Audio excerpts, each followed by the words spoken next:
رومی اپنے بڑے لشکر کے باوجود محتاط ہو کر بڑھ رہے تھے، حالانکہ انہیں معلوم تھا کہ مسلمانوں کی تعداد 40,000 ہے، جو کم ہو سکتی ہے، زیادہ نہیں، اور انہیں اتنی جلدی کمک بھی نہیں مل سکتی تھی۔ رومی لشکر چند دنوں بعد آگے آیا، لیکن آتے ہی اس نے حملہ نہ کیا۔ وہ چند میل دور رک گئے اور اپنے دستوں کو جنگ کی ترتیب میں پھیلا دیا۔ مورخ لکھتے ہیں کہ رومی فوج کی تعداد اتنی زیادہ تھی کہ صحیح معنوں میں انسانوں اور گھوڑوں کا سمندر لگتی تھی۔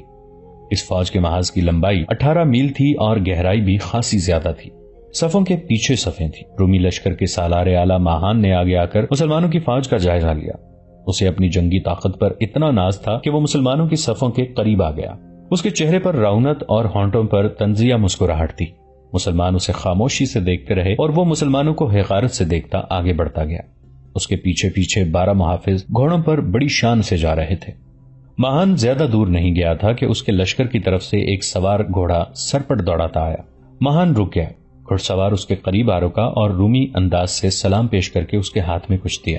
یہ ہرقل کا پیغام تھا جو اس نے ماہان کو انطاکیہ سے بھیجا تھا۔ یہ دراصل پیغام نہیں، شہنشاہ ہرقل کا فرمان تھا۔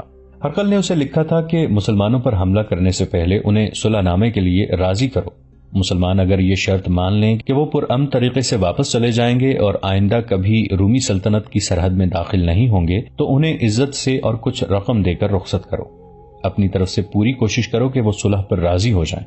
اگر وہ تمہاری بات نہ مانے تو عربی عیسائیوں کو استعمال کرو، شاید ان کی بات مان جائیں۔ ماہان نے یہ پیغام پڑھا تو اس کے چہرے پر غصے کے آثار آ گئے۔ اس نے قاصد کو رخصت کر دیا۔ ان بدوؤں کے آگے گھٹنے ہی ٹیکنے تھے تو اتنا لشکر اکٹھا کرنے کی کیا ضرورت تھی، اس نے غصے سے کہا۔ اس نے پیچھے دیکھا، اس کا احتجاج سننے والے اس کے محافظ ہی تھے۔ اس نے مسلمانوں کے محاذ کی طرف دیکھا اور گھوڑے کا رخ اس طرف کر کے آگے گیا۔ قریب جا کر اس نے گھوڑا روک لیا اور ایک محافظ کو اپنے پاس بلایا۔ انہیں کہو کہ اپنے سالار اعلیٰ کو سامنے کریں، اس نے اپنے محافظ سے کہا، اور کہو کہ ہمارے سالار اعلیٰ مہان صلح کی بات کرنے آئے ہیں۔ محافظ نے اس کے الفاظ بلند آواز سے دہرائے۔ مسلمانوں کی طرف سے جواب آیا کہ آتے ہیں۔ سوال پیدا ہوتا ہے کہ مسلمانوں کے ہاتھوں ہرقل کی آدھی فوج کٹ گئی تھی۔ بے انداز مال غنیمت مسلمانوں کے ہاتھ لگا تھا اور مسلمانوں نے سلطنت روم کے بے شمار علاقے پر قبضہ کر لیا تھا۔ پھر ہرقل نے انہیں بخش کیوں دیا تھا؟ اس نے 1.5-2 لاکھ فوج اکٹھی کر کے بھی مسلمانوں کے آگے صلح کا ہاتھ کیوں بڑھایا تھا؟ فوری طور پر یہ جواب سامنے آتا ہے کہ اس کی فوج پر مسلمانوں کی جو دہشت طاری تھی، اس سے وہ خطرہ محسوس کرتا تھا کہ اس کی اتنی بڑی فوج بھی شکست کھا جائے گی۔ لیکن اس وقت کے وقائع نگاروں، مورخوں اور بعد کے تاریخ نویسوں نے مختلف حوالوں سے لکھا ہے کہ ہرقل اوچھا دشمن نہیں تھا، وہ جنگجو تھا اور جنگجو قوم کی قدر کیا کرتا تھا۔ خالد رضی اللہ عنہ کی قیادت سے وہ متاثر تھا۔ وہ نہیں چاہتا تھا کہ ایک جنگجو قوم کی اتنی پرعزم فوج اس کے لشکر کے ہاتھوں ختم ہو جائے۔ وہ مسلمانوں کو زندہ واپس چلے جانے کا موقع دے رہا تھا۔ اسے توقع تھی کہ مسلمانوں نے جذبے کے زور پر اس کے لشکر سے ٹکر لی تو مسلمانوں کا قتل عام ہوگا۔ ہرقل نے جو کچھ بھی سوچا تھا اس کے متعلق آراء مختلف ہو سکتی ہیں، لیکن مسلمانوں کی سوچ مختلف تھی۔ میدان جنگ میں نہ وہ رحم کرتے تھے نہ رحم کے طلبگار ہوتے تھے۔ اپنی نفری کی کمی اور دشمن کی کئی گنا زیادہ طاقت نے انہیں کبھی پریشان نہیں کیا تھا۔ رومی سالار مہان کی پکار پر ابو عبیدہ رضی اللہ عنہ آگے آ گئے۔ ان کے ساتھ ایک ترجمان تھا۔ اے سالار، مہان نے باروب لہجے میں پوچھا، کیا تو امن و امان سے یہاں سے چلا جانا چاہتا ہے؟ ہم امن و امان چاہتے ہیں، ابو عبیدہ رضی اللہ عنہ نے کہا، لیکن جانا نہیں چاہتے۔ شہنشاہ ہرقل کے حکم کی تعمیل لازمی ہے، مہان نے کہا۔ اسی کے حکم سے میں تیرے پاس آیا ہوں۔ لیکن میرے رومی دوست، ابو عبیدہ رضی اللہ عنہ نے کہا، ہم پر صرف اللہ کے حکم کی تعمیل لازمی ہے۔ شہنشاہ ہرقل تمہیں ایک موقع دے رہے ہیں، مہان نے کہا۔ اپنی اس ذرا سی فوج سے میری فوج کے ساتھ ٹکر لینے سے باز آ جاؤ۔ میں اپنے ایک سالار کو صلح کی بات چیت کے لیے بھیج رہا ہوں۔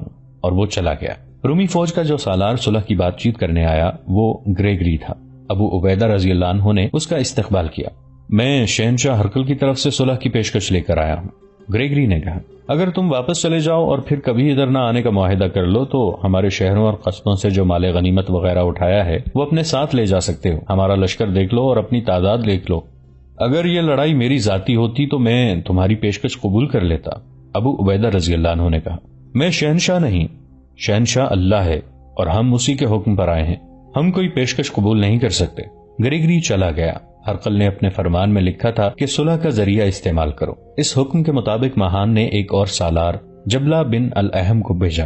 کیا تمہاری فوج کے تمام سالار باری باری صلح کا پیغام لے کر آئیں گے؟ ابو عبیدہ رضی اللہ عنہ نے پوچھا۔ کیا کوئی میرے انکار کو اقرار میں بدل سکتا ہے؟ صلح کا پیغام لانے والا میں آخری سالار ہوں، جبلہ نے کہا۔ میں اس لیے آیا ہوں کہ میں بھی عربی ہوں، ہوں تو عیسائی، لیکن میرے دل میں اپنے وطن کے لوگوں کی محبت ہے. میں تمہیں تباہی سے بچانے آیا ہوں.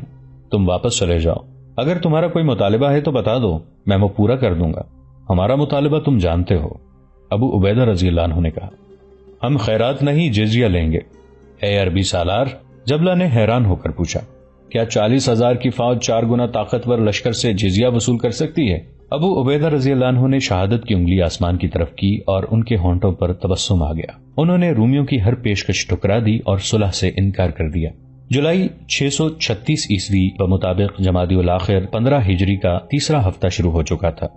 جبلہ بن الاحم نے اپنے سالار ماہان کو جا کر بتایا کہ مسلمان کسی قیمت اور کسی شرط پر صلح کے لیے تیار نہیں. ہم شہنشاہ ہرقل کے حکم کی تعمیل کر چکے ہیں.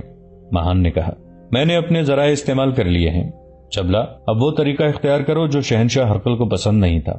ان بدقسمت اور کم عقل مسلمانوں پر حملہ کرو. اس سے انہیں ہماری طاقت کا اندازہ ہو جائے گا اور ہم یہ دیکھ لیں گے کہ ان میں کتنا دم خم ہے اور ان کے انداز کیا ہیں. رومی لشکر کا پڑاؤ کئی میل دور تھا. جبلہ اپنے دستوں کو لے کر مسلمانوں کے سامنے آیا. اس کے دستوں کو رومی فوج کے ہتھیار دیے گئے تھے جو بہتر قسم کے تھے. ان دستوں میں عربی عیسائی تھے. وہ جب آئے تو مسلمان لڑائی کے لیے تیار ہو چکے تھے. جبلہ نے آتے ہی حملہ نہ کیا. وہ مسلمانوں کے محاذ کو دیکھ کر حملہ کرنا چاہتا تھا. آخر اس نے ہلہ بولنے کا حکم دے دیا. وہ ابھی مسلمانوں کی اگلی صف تک پہنچا بھی نہ تھا کہ اس کے دستوں کے دونوں پہلوؤں پر حملہ ہو گیا. حملہ کرنے والا مسلمان سواروں کا دستہ تھا جس کی کمان خالد رضی اللہ عنہ کر رہے تھے. گھوم پھر کر لڑنے والے اس دستے نے اپنا مخصوص انداز اختیار کیا. جبلہ کی ترتیب گڑبڑ ہو گئی. اس پر سامنے سے بھی حملہ ہوا. عیسائی بکھلا گئے. انہیں اپنے پہلوؤں پر حملے کی توقع نہیں تھی. مسلمان سواروں نے انہیں بکھیر دیا. عیسائی اب بھاگنے کے سوا کچھ نہیں کر سکتے تھے. وہ بہت سی لاشیں اور بے انداز زخمی پیچھے پھینک کر پسپا ہو گئے. مورخ لکھتے ہیں کہ ماہان نے مسلمانوں کو لڑتے بھی دیکھا اور جس تیزی سے مسلمان سواروں نے جبلہ کے دستوں پر حملہ کیا تھا وہ بھی دیکھا، اور وہ سمجھ گیا کہ مسلمانوں سے لڑنا بہت مشکل ہے اور اس کے لیے مزید تیاری کی ضرورت ہے.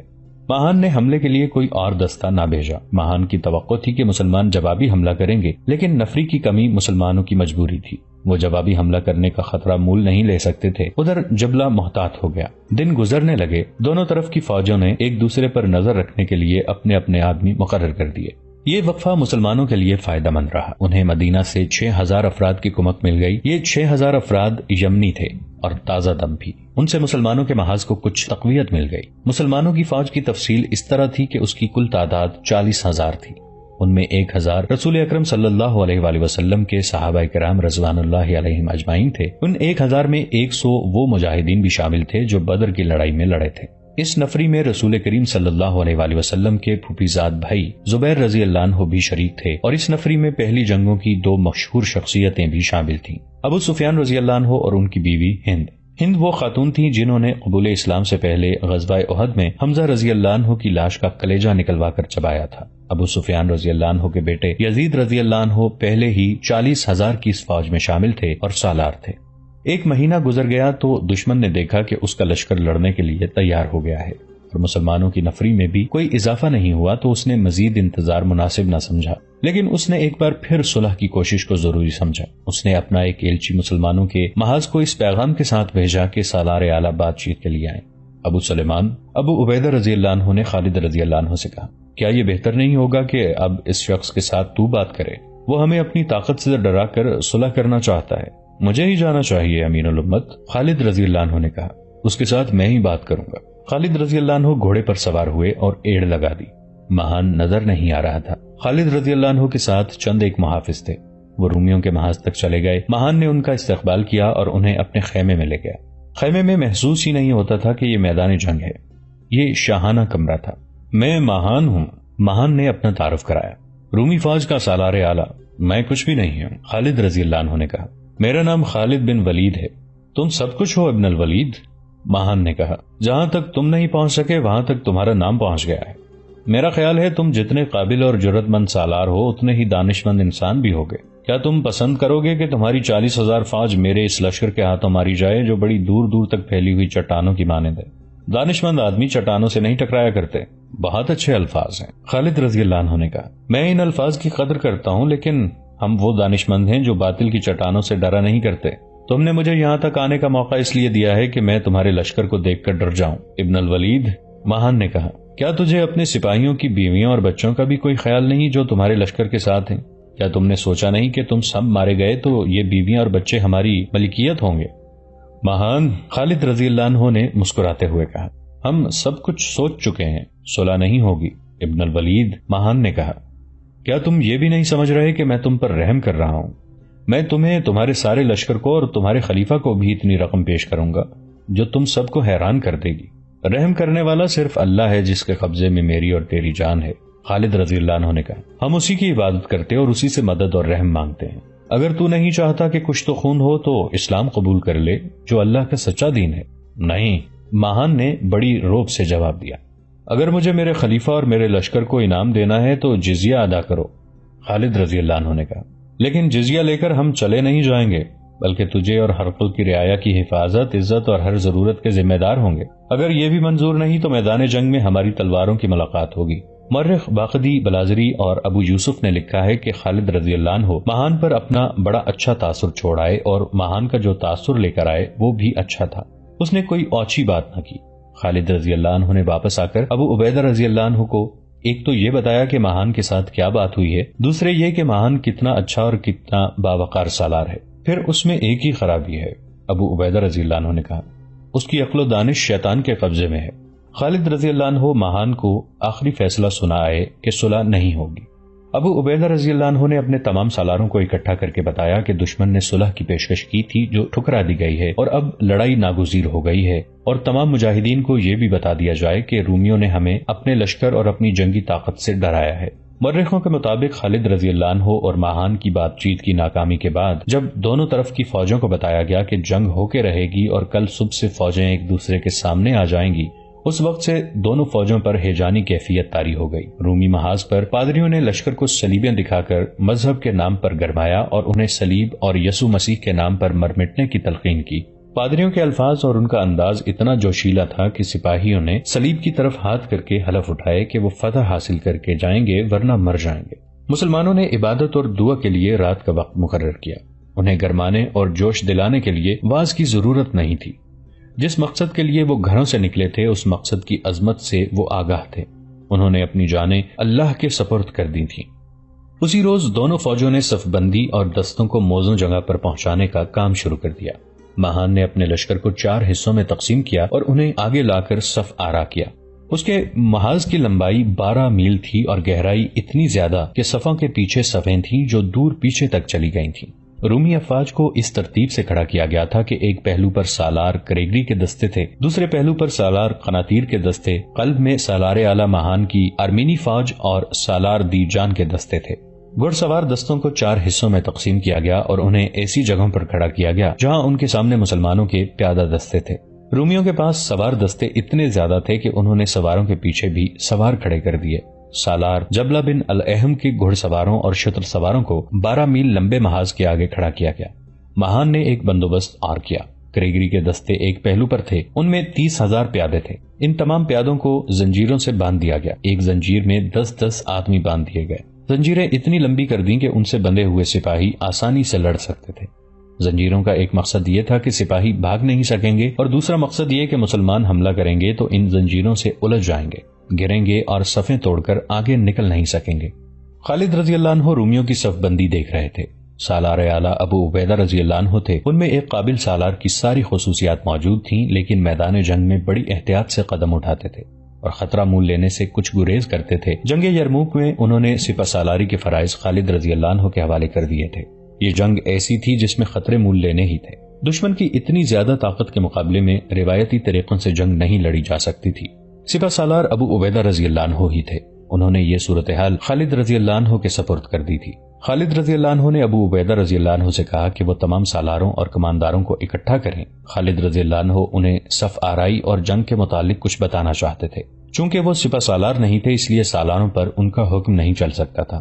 ابو عبیدہ رضی اللہ عنہ نے سب کو بلا لیا۔ خالد رضی اللہ عنہ نے انہیں بتایا کہ دشمن کی تعداد کو وہ دیکھ رہے ہیں اور اپنی تعداد بھی ان کے سامنے ہے، اس لیے یہ زندگی اور موت کی جنگ ہوگی۔ اس کے بعد خالد رضی اللہ عنہ نے مجاہدین کو اس طرح تقسیم کیا: 40,000 تعداد میں کل 10,000 گھڑ سوار تھے۔ 30,000 پیادوں کو 36 حصوں میں تقسیم کیا۔ ہر حصے میں 800 سے 900 پیادے آئے۔ گھڑ سواروں کو انہوں نے 200 کے 3 حصوں میں تقسیم کیا۔ ایک کی کمان قیس کو دینی تھی، دوسرے کی مسرا بن مسروق کو اور تیسرے کی کمان عامر بن طفیل کو دی۔ مسلمانوں کے محاذ کی لمبائی 11 میل تھی، یعنی دشمن سے 1 میل کم۔ ظاہر ہے مسلمانوں کی صف آرائی کی گہرائی تھی ہی نہیں۔ ایک پہلو پر یزید بن ابو سفیان کے اور دوسرے پر عمرو بن العاص کے دستے تھے، انہیں 200 کا ایک ایک سوار دستہ بھی دیا گیا تھا۔ ابو عبیدہ رضی اللہ عنہ قلب میں تھے، انہوں نے سالار شرجیل بن حسنہ کے دستوں کو اپنے ساتھ دائیں طرف رکھا۔ ان کے ساتھ سالار اکرمہ بن ابو جہل اور عبد الرحمن بن خالد رضی اللہ عنہ بھی تھے۔ 4000 گھڑ سواروں کو خالد رضی اللہ عنہ نے اپنی کمان میں اگلی صفوں کے پیچھے رکھا تھا۔ انہیں ہر اس جگہ پہنچنا تھا جہاں دشمن کا دباؤ زیادہ ہونا تھا اور ان سواروں نے گھوم پھر کر لڑنا تھا۔ اگلی صف کے پیادوں کو لمبی برچیاں دے دی گئی تھیں جو نیزے کہلاتی تھیں۔ ان کی انیاں 3 دھاری اور 4 دھاری تھیں اور بہت تیز۔ ان پیادوں میں تیر انداز خاص طور پر رکھے گئے تھے۔ رومیوں کے حملے کو نیزوں اور تیروں کی بوچھاڑوں سے روکنا تھا۔ اس کے بعد تیغ زنوں نے اپنے جوہر دکھانے تھے۔ اس دور کے رواج کے مطابق بہت سے مجاہدین کے بیوی بچے اور بعض کی بہنیں ان کے ساتھ تھیں۔ ان عورتوں اور بچوں کو فوج کے پیچھے رکھا گیا۔ ابو عبیدہ رضی اللہ عنہ وہاں گئے۔ قوم کی بیٹیوں، ابو عبیدہ رضی اللہ عنہ نے عورتوں سے کہا، ہم تمہاری حفاظت کریں گے، لیکن تمہیں ایک کام کرنا ہے، اپنے پاس پتھر جمع کرو اور خیموں کے ڈنڈے اپنے ہاتھوں میں رکھو۔ اگر کوئی مسلمان بھاگ کر پیچھے آئے تو اسے پتھر مارو، ڈنڈے اس کے منہ پر مارو۔ بھاگنے والوں کی بیوی بچوں کو ان کے سامنے کھڑا کر دو۔ عورتوں نے اسی وقت خیموں سے ڈنڈے نکال لیے اور پتھر اکٹھے کرنے لگی۔ صف بندی ہو چکی تو ابو عبیدہ رضی اللہ عنہ، خالد رضی اللہ عنہ اور دوسرے سالار ایک سرے سے دوسرے سرے تک گئے۔ وہ مجاہدین کا حوصلہ بڑھا رہے تھے۔ وہ ہنستے اور مسکراتے تھے اور کہیں رک جاتے تو خالد رضی اللہ عنہ چند الفاظ کہہ کر ان کے جذبوں کو سہارا دیتے تھے۔ ان کے الفاظ کچھ اس قسم کے تھے کہ اللہ کی طرف سے بڑے سخت امتحان کا وقت آ گیا ہے۔ اللہ کی مدد اسی کو حاصل ہوتی ہے جو اس کی راہ پر ثابت قدم رہتا ہے۔ دنیا میں اور آخرت میں عزت اور تکریم انہیں ملتی ہے جن کے دلوں میں ایمان کی شمع روشن ہوتی ہے اور وہ کفر کی تیز دھار تلوار کا مقابلہ بے خوف ہو کر کرتے ہیں۔ مورخ طبری نے لکھا ہے کہ یہ سالار ایک دستے کے سامنے سے گزرے تو ایک مجاہد نے کہا، رومی کتنے زیادہ اور ہم کتنے تھوڑے ہیں؟